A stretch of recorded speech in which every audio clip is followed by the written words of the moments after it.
Lovely. Okay, this is a quick fire one.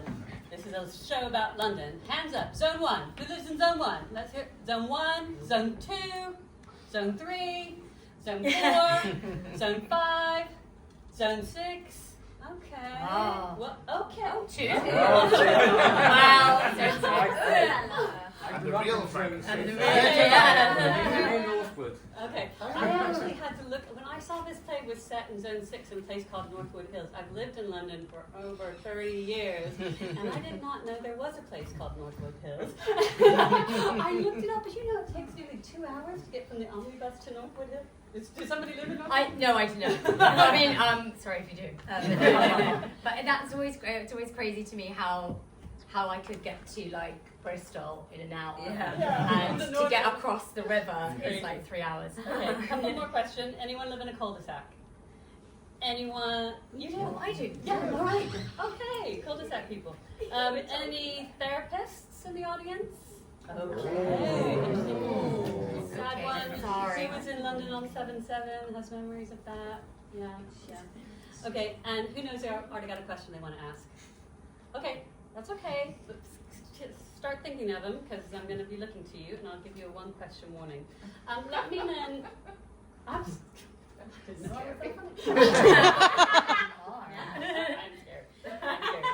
Okay, my name, by the way, I mentioned, or didn't mention, is Terri Paddock. I'm not connected with Fake Escape or the Omnibus Theatre. I just love chairing post-show Q&As at great theatre productions. Very lucky to be asked to do quite a few here at Omnibus. So I'm really pleased to be back again for this one, for a wonderful world premiere production from Fake Escape, which Cul de Sac is. So let me introduce you and save your applause to the end, please, to the artistic director of Fake Escape, the writer, director, designer, producer, everything, David Shopland. Say to the end. And the wonderful cast who you will know, but I will introduce you to Lucy and Shereen and Callum and Behkam and Ellis Like J. the island. Wells. Ellis J. Wells. Now you can go. Thank you.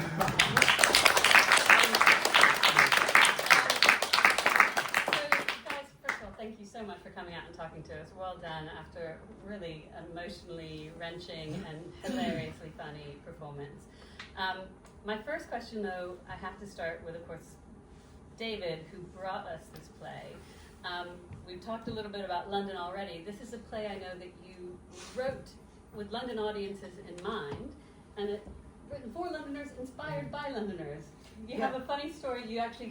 There's a theme that runs through the play that inspired it. So the streetlight conversation that Ruth and Marie have near the beginning of the play, about the first half of that conversation is near verbatim a real conversation I had on the tube. I live in Crystal Palace in South London, and I was I think on the tube on the Victoria line going to Brixton to then get a bus home, and just these two people were opposite me having this conversation about streetlights, and the obviously subject matter was so kind of ordinary, but the poeticism and this idea about actually the suburbs, the city being not light and the suburbs being light, and it's the other way around. People normally think, and all this stuff, that's all they were talking about. And I was just like, this is really fascinating, mundane conversation. And so I just kind of secretly got my phone out and started transcribing their conversation, and then just ran home and started typing.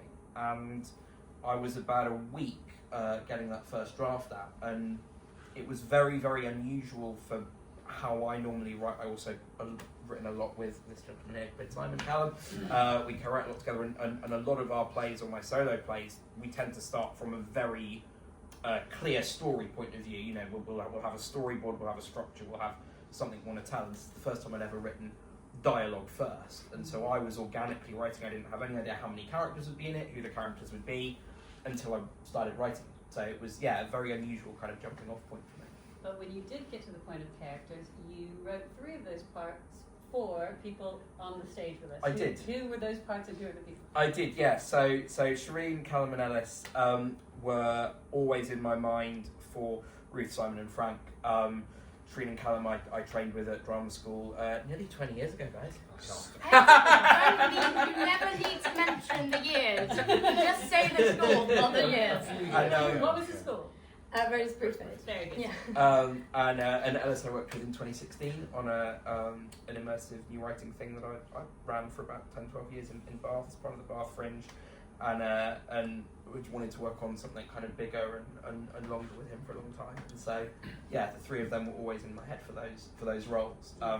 And I just feel so lucky and grateful to all of you, but to the three of you for actually keeping your diaries free for about 7 years from when I first wrote the play to now, because it has been a long time coming, and so I'm just very grateful. I know we had something that kind of derailed us all in the middle of Yes, that, but yes, was there a yeah. reason beyond the pandemic that it took 7 years? Yeah, so when I first wrote it, I wrote it only in the mind of a writer.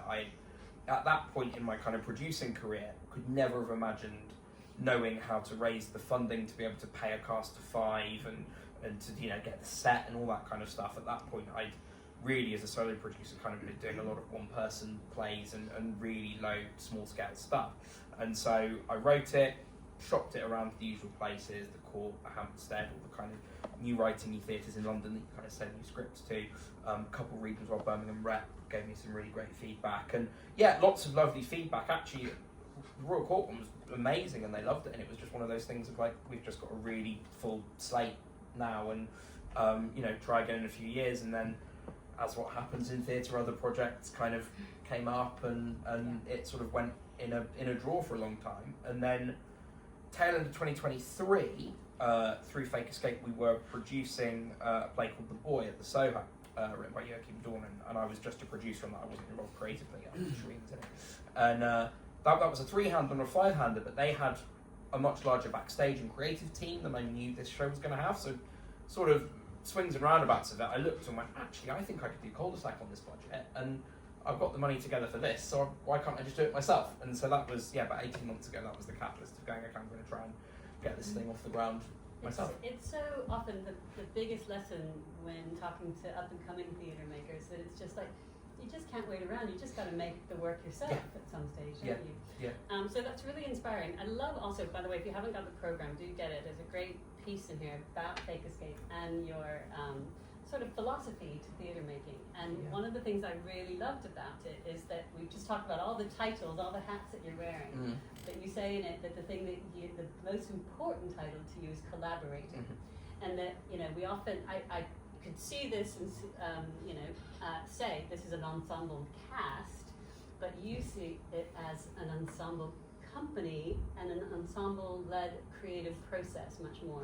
So I want to bring in the others of that ensemble now and talk about that. How then do you feel that you've been part of this development, this creative process of this brand new play? I'm going to start with the three to start with, and then come to Lucy and Behkam. Ellis. Well, I've been directed by David twice, so I knew his style, and the second time I worked with him was for a one-man show called Facehugger, and he just let me do a lot of what I wanted, which is really nice. And I'd asked him one time, like, you're not giving so many notes, and he's like, and he was saying how, but he's listening, and whenever I have an idea, he doesn't bring his own ideas in. He wants to hear what ideas I have, and then he can take them and embrace them, and then say, oh, have you thought of this? And then it makes me form another idea, and I'm like, oh, we could go there. And he's like, yes, but what about if you went there? And it's so rare to have a director who really just watches what you do and goes with that and works out how to refine that, rather than say, that's nice, okay, so you need to sit there on this line, and it's so, you build it together, which is just very rare and very special. That does sound lovely. Shereen? Well, I was there for, and Callum was also there. He played Frank, Ellis, on the first read-through that we did in our friend's house with her pet bunnies running around with us. So we did a read-through 7 years ago, then I guess. And so both Callum and I have been in the process for a very long time, and we've seen it grown from 7 years ago, rewrite.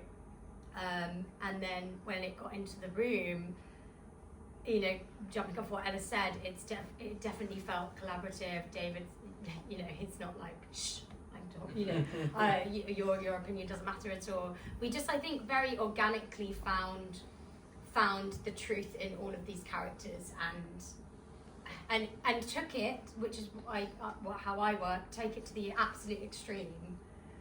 David will go, that's a bit much, and then sort of draw it back from there. But unless you go to that place, you don't know how far you can go, and then you can kind of mold it together. And it's definitely, you know, we all have a little ensemble routine before we come on stage, and we all stand and like breathe together, and it's very, very. Am I allowed to swear on this? It's very wanky. It is.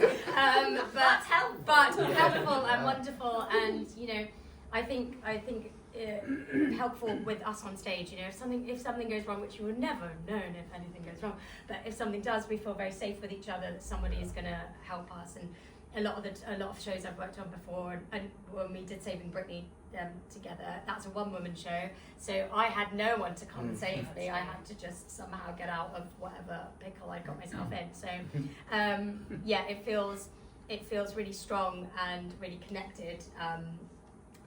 Yeah, and that's down to us, but also down to whoever's in charge of the room. So. Very good. Okay, others, would you like to add anything, Callum?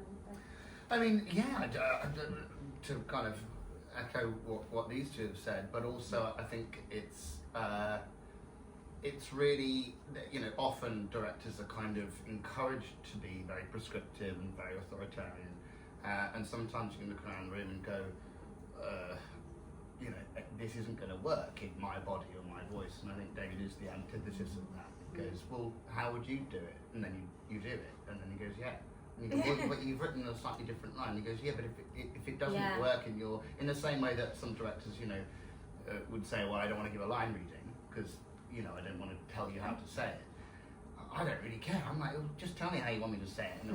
But David doesn't ever do that because he doesn't need to. Because he says, well, if it doesn't work in your mouth, you're not going to sell it. So, or it doesn't work in your body. So find a way, and that means that, you know, for someone who's writing, directing, producing, designing, you know, you expect a little bit of preciousness to kind of come in sometimes, and it was probably the least precious rehearsal room I've ever been in, and it means that, you know, David does want to hear all the ideas, the good ones and the bad ones, because he'll make the call.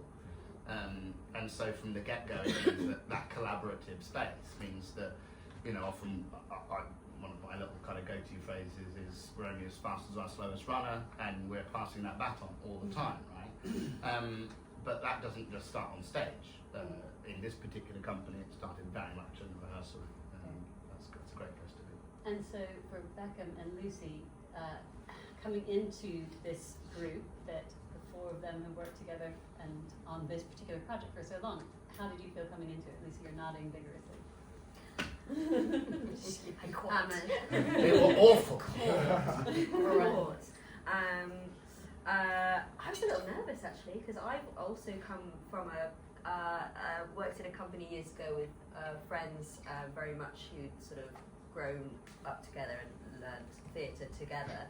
So I was sort of very used to the dynamic of people having that history, but having known that, also coming into a dynamic like that, you're like, oh, I'm very much like we're the new people like in that.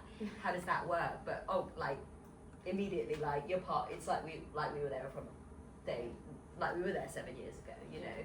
That doesn't make any difference really. That was very welcoming and warm, yeah. And Behkam, you have the challenge of not just joining this set group, but in the performance that we watched, you come on to the scene quite late. We hear a lot about you and who you might be. But what are you doing backstage while the rest of them are I'm just in vibing. front of us? I'm looking at the script, I'm looking at my lines. I'm like, don't fuck this up. No, but yeah, like what everyone was saying, that this is my first professional job. Oh, your debut, Like, well done. first professional but yes, like, I'm grateful for David for even giving me an opportunity here. But like, I didn't do like the whole drama school thing, but like the places that I did sort of train at or whatever, I'd sit in a lot of the directors' rehearsal rooms. So I'd be in buildings, I'd be like, I just sit in the rehearsal room. So I'd see a lot of shows and like how a lot of these directors work, and I'm like, damn, like that does not seem very fun. That does not seem very collaborative at all. So when I came into this one, like these guys were like working through Act 1, so I was just sitting in the back like, I think I've got an idea, but I'm just not going to say it because I've been in these situations where like it's the director's thing, it's like they're working on it. I'm not really, but then from day one it was like, no, that's utter bullshit. And everyone was so collaborative, everyone was so helpful, and everyone was giving each other ideas on different things. Like it didn't feel like it just felt normal to share and collaborate, which is just David's brilliance, really. Wonderful. And I guess also added pressure on you is you have got the perspective of the different generation from the key characters in this piece. Did you guys as a company talk a lot about this kind of generational That was the politest way of calling us old I've ever I'm a hell of a lot older than you. I'm a different generation again. Yeah, it was a sad day for me when the line about Bob Hoskins, when the only reason to love Bob Hoskins is that Jamie 2 music video, and you know it. Every time I hear that, I go, what about Hook? And I said that to Behkam, and he said, I've never seen it. Oh, And yeah. I was like, that was a dark day. I've seen Long Good Friday. I never seen it. That's a great film. Roger Rabbit. Terrible in that. No! It's now a Bob Hoskins debate. It is Bob Hoskins in that. Yeah. And Mona Lisa, but she was Oscar nominated. I know. We digress. Yes, we're not going to have a generational. But I do think there is a sense of like life imitating art to a certain degree, because you form in each company, every company I've ever been with has their own little dynamics, you know. Yeah. And I think there is that slight element of you know, we are a little dysfunctional family with this kind of amazing love for each other.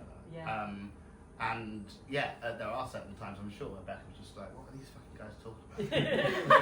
These old guys. I don't even He know. watches Dad's Army. Yeah. He knows Only Fools and Horses. He knows all the references. Because he's But like he an even expert thinks in in golden age retro. cinema. Yeah. Okay, audience, this is your one question warning, but before I turn to the audience and hope that they're going to be brave, the other thing that really strikes me is that you call this a comedy drama, and my goodness, it really is a play of two halves. You know, in the first half, it's wonderful. I'm like, Eightborn couldn't rival this. Great fun, really high energy. Yeah. But I mean, you really put each of you go on such a journey, and the revelation of the various secrets and trauma, so much trauma and grief. How is that for you guys to navigate? I mean, you talk about the rehearsal room being fun, but you must have plumbed some depths together as well. I think it's for me, and I know I can speak for a lot of us as well. Like, it's about listening. So we're listening to. I mean, acting is just listening and reacting. So you know, we're listening to each other. Whatever emotion is happening is happening, and I think I definitely get in my head sometimes of like, oh my god, well you didn't didn't cry or whatever crap goes through an actor's head at all times on the stage. But I think because we're all listening to each other, we're hearing the stories as if we've heard them for the first time, and they're really sad.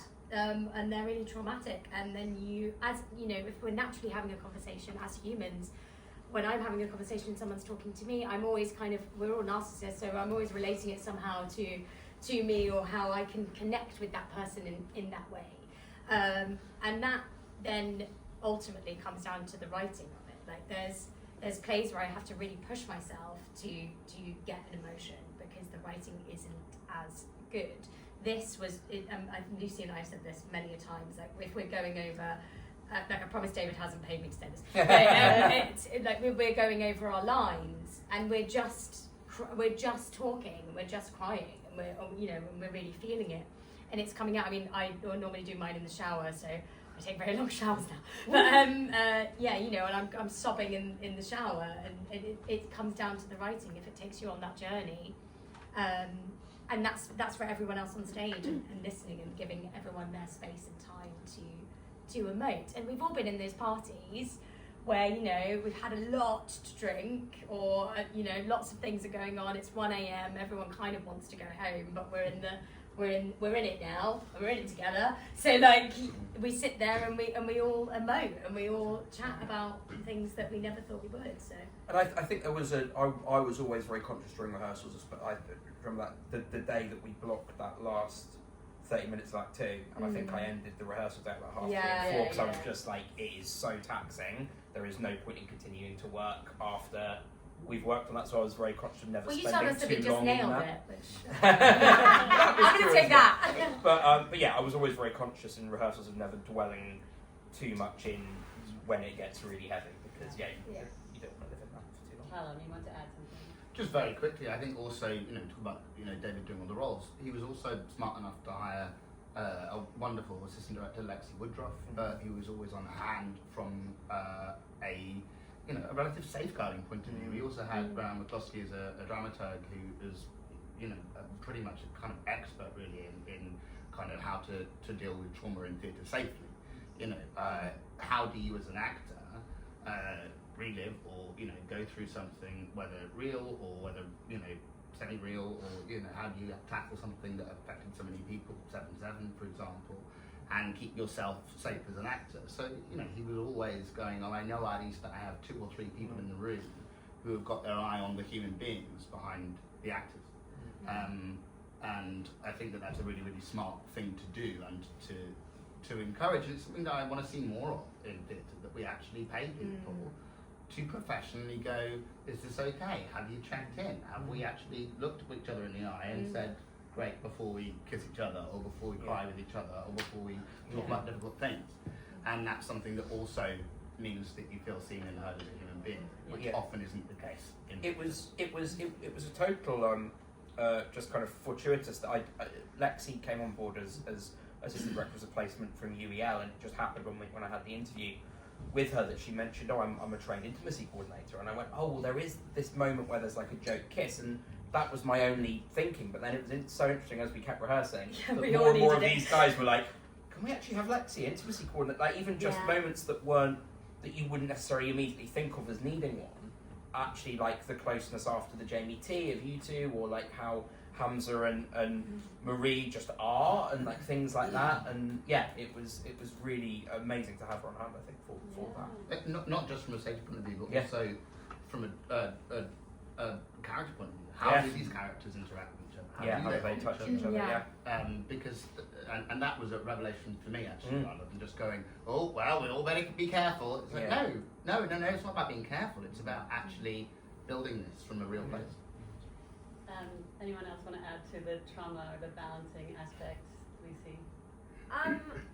I've said this sort of to David, that it's in to add what Shereen said, it's in the writing. In a way, we actually didn't talk a lot about this. We actually didn't talk a lot about the subject matter, because it's sort of there in the writing and in the listening to each other's. And there's so many things. For me, I personally find, and I know the others feel the same way, there are things littered throughout the entire play, even in Act 1, which is the Acorn half, really, that inform like my monologues. And you read the script, it's very clear, the through lines, isn't it? Yeah. And what I've said to David is I'm still continually impressed that a male identifying writer is connected with, like, personally, Marie's story so accurately, in my opinion, from women that I know in my life, different, that I see her in many different guises, and friends of friends as well as people that I know,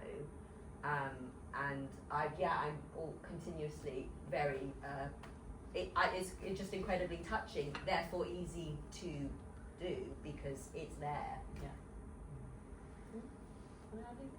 Okay, right. I'm looking for hands. You see how quickly the time goes, and no one's going to be brave enough. You want me to just carry on? Very good. Sorry, I don't want to ask a question. I just wanted to say I thought it was terrific. and I thought the acting was.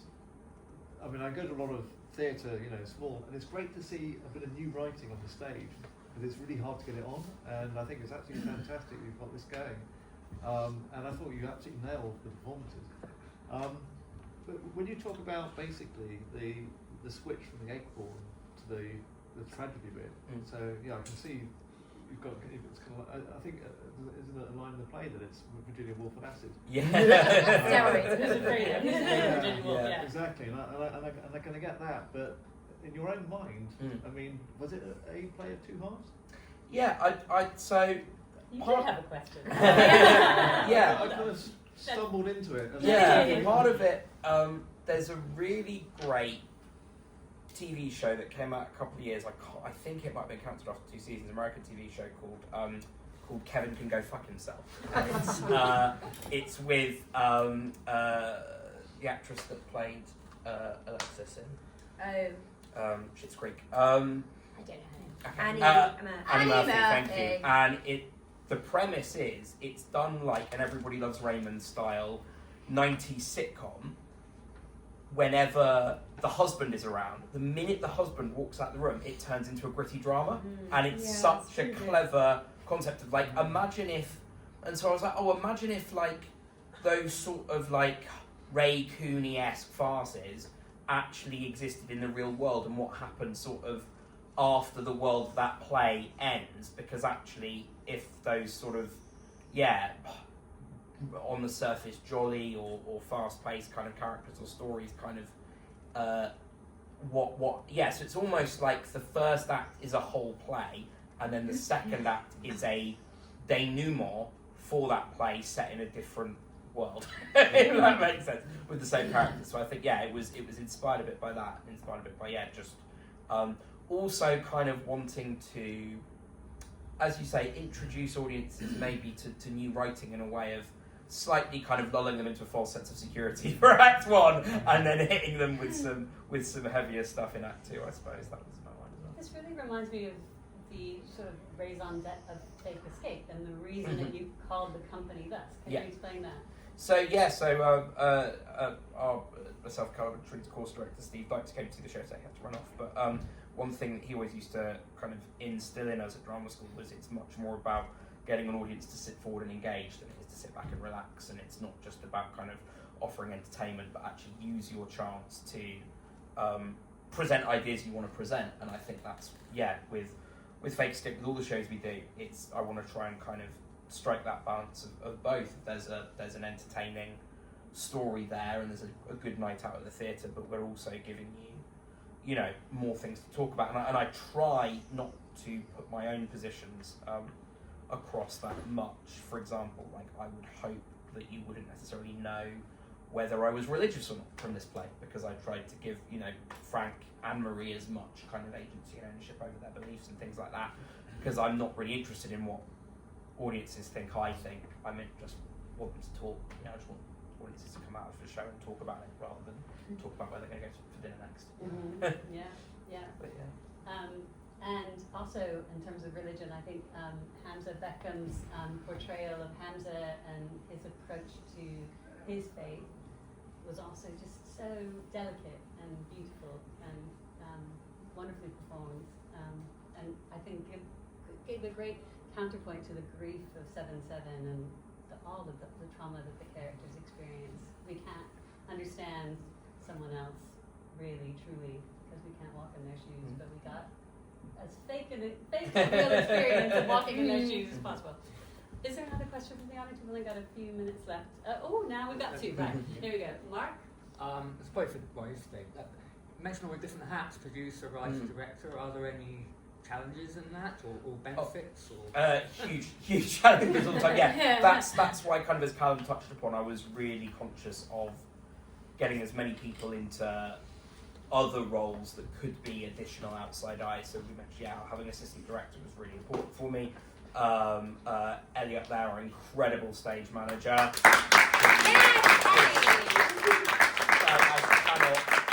cannot reiterate enough times how this show would not exist without Ellie.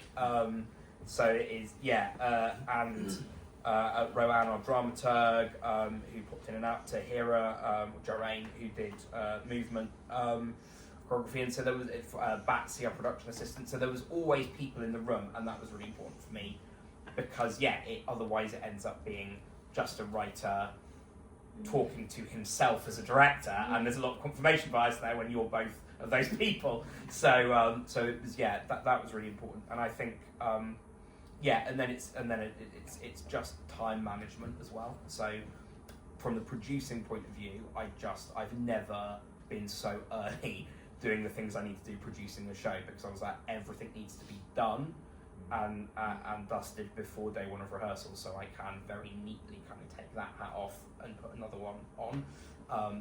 For me it was massively time management to make sure not too many of those jobs were overlapping.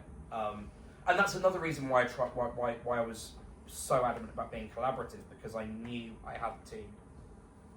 It would help divorcing myself as the writer and myself as the director as well. I actually had to say to these guys at one point during rehearsals, I was like, the writer in me really respects how precious you are about this script, but remember, really, I am also the writer, so if I'm saying, let's just cut it, you don't need to worry that the writer will be offended, because it's also me. So it's fine. Yeah.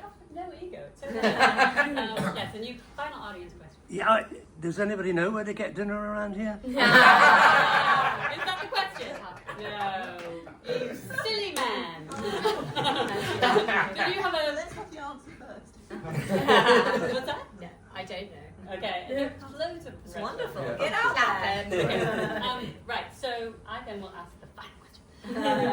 There was so much else. If we had more time, I would have gone into, but also so many beautiful lines in this play that I have written down. Just really lovely. But one of the ones going back to Hamza's lovely speech that really struck me was, your trauma doesn't give you permission to hate me. Grief doesn't give you a pass. I love that, and I think it's really wonderful. But I have a prop for my final question. I always like a silly final question. So I love a play that involves board games. I'm a board game fan myself, but I suck at Pictionary. So my final question to each of you is, favorite board game, or if you don't suck at Pictionary, what would you draw? Oh my gosh. Favorite board game?